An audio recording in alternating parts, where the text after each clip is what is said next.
Yep. Ready to go? So, good evening to everyone. Joram Mwesige, anarchist, a capitalist, and a libertarian. From Uganda, that is Africa, East Africa. East Africa, we are part of one of the Great Lake region.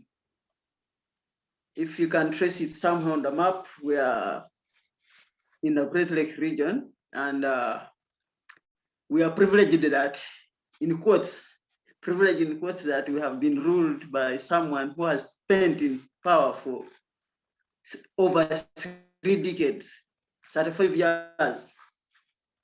So we are kind of privileged. We are under a monarch, I think, but they call it a democratic monarch, I think. So I work with the Libertarian think tank, which we established in 2017. Of course, this think tank has origin. Its origin was in 2014. We met, of course, we first organized our Libertarian Camp in 2014. A gentleman from Nigeria, one of African country, came and visited and actually requested us to organize a camp.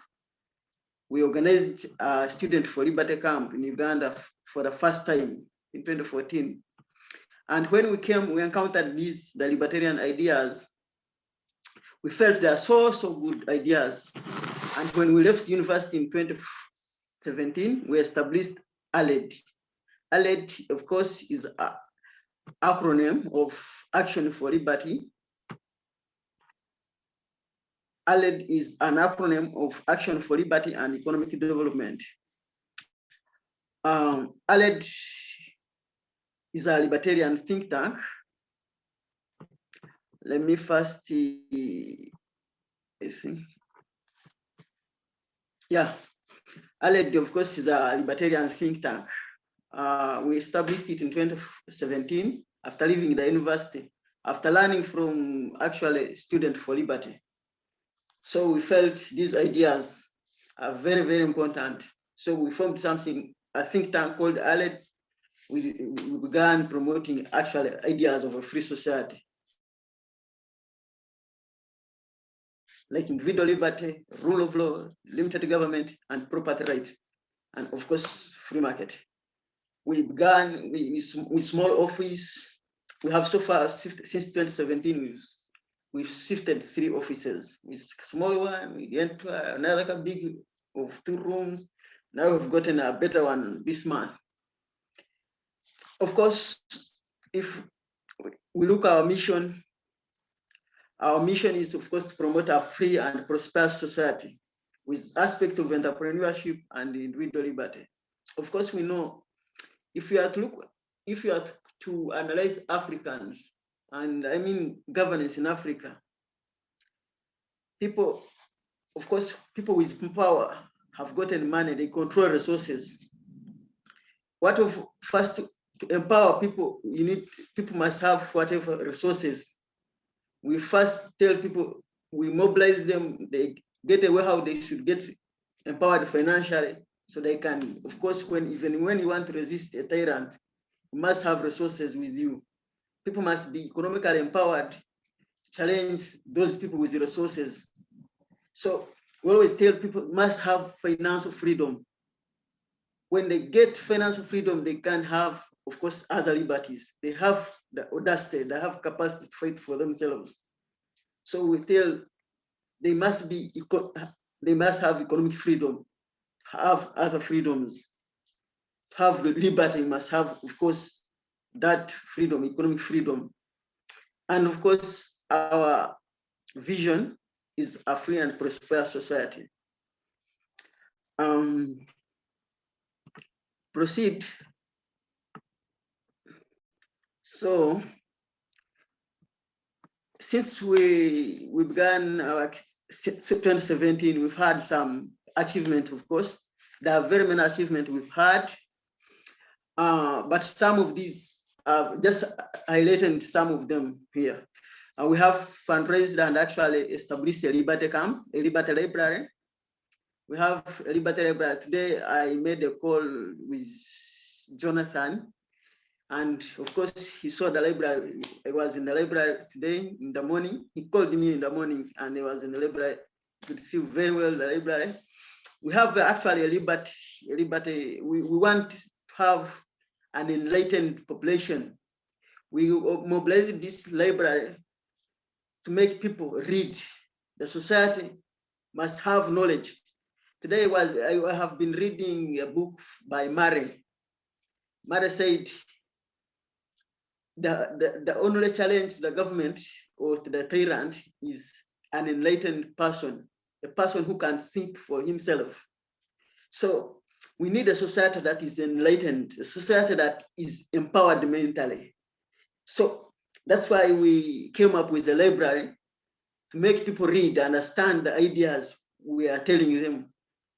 They come, of course, this is a public library. It is not, we don't charge so far people money. They come around and read. Actually, most of the book we have, Jack, you saw, we all mobilize them from friends, individuals, and some groups like Atlas Network. When we attend the conference, of course, they donate to us 4 or 5 books.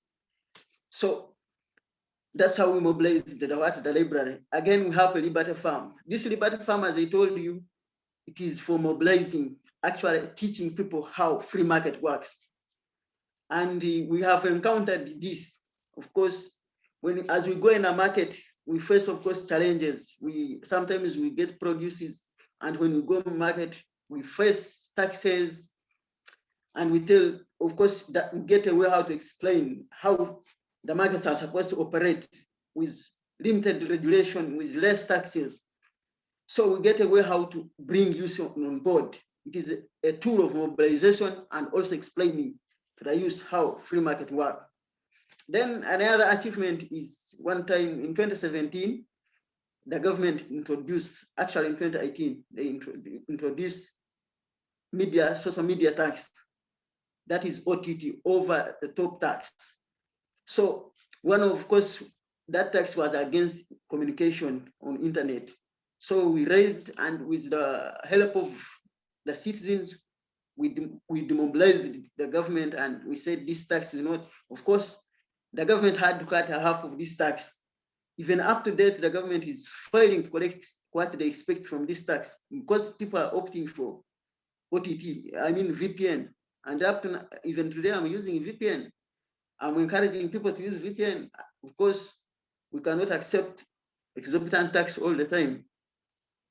So the other achievement we have recruited youth, very many youth actually. We have since 2014, with the help of Students for Liberty and ALED in 2017, we have met thousands of students, very many of them. And there are very many testimonies of the youth actually we have met, and some of them, of those youth we have reached out to. They have developed some ideas, some concepts. Now they are coming up with a platform, a political platform. For us, we are in civil world, civil society. For them, they are coming with a political party, of course. It is in the pipeline. If you're ever to check on Facebook, it is called Africa Libertarian Union. You can follow them there. So they have come up with that. That is one of the tangible results that we are performing. We have some results. So we have also worked with Students for Liberty. We have established very many chapters. Actually, there are over 18, if you are to read on our website. And many more activities. I mean, many more achievements we've had, which I cannot explain to you at this time. These are our contacts when you want to reach to us. We are Action for Liberty and Economic Development, PO Box 114, Entebbe, Uganda. We are located at plot that, and that is our email, and down is our website. You can access that. That website is under construction. We are still designing, but you can access and see what actually the work we do there. Then today I have a project which is running. This is a project that I would like maybe my friends around to help mobilize, and I have this conference actually achieved in April. We have a Liberty Camp. This Liberty Camp is annual. It brings undergraduate students from East Africa. It brings speakers from all over the world. If you ever heard of a man called Dan Berman, Accessory Safety, we hosted him in 2019. We hosted some people from Libertarian think tank like Language of Liberty. They always come and speak. One time I talked with Jack Jonathan Nicostra. I had requested him also to come around, but he told me, I requested him sometime back to come around with, he told me he will talk with some of you colleagues like Jack had. And I wanted you, I was requesting your school to send some libertarian to come also speak to these fellow libertarians here. So likewise, as I told you, we started in 2017, we are still struggling, but we have the zeal, we have a dream of extending these ideas to the society, to extend ideas to young people. Actually, our audience is young people. Of course, old people, it is hard to change old people. They are stuck with their own ideas, and changing them is quite challenging. So we always got younger students, to students in high school and universities, and younger leaders who can actually get these ideas and promote them. And most of the biggest audience of ours is, of course, students and younger leaders. Of course, we have in the platform, we have, of course, the old people who come to us. Of course, they are also promoting these ideas. But the biggest audience, of course, that is energetic is younger people, of course. So in this conference, we feel if someone can help us, if we can get a partner, I think if your school can partner with us, we are ready to promote it. We are ready to work with it in every event. If we can promote your school, then become our partner all the time. Maybe you can see how we promote it on our website, things like that. But my request is, I think, help us fundraise for this 2021 camp. And also, we see how we can partner with in future for other events, like how we can promote liberty in Uganda. That's what my goal. And of course, we have this budget. We have this budget. This budget can be partially funded. It's not entirely that I want you to fund it. You can partially look at the item. Yeah, I had talked. Earlier I was looking at it. I was like, if I present this and my friends, but I was of the view that you can look at one item, something, then you can be of help and maybe fundraise for an item. If I'm to give you a brief background of what compels us to fight, to stand up and promote liberty. I told you we are fortunately, or we are blessed with a dictator who has stayed in power for over 35 years. I was born during his regime, and he's still on.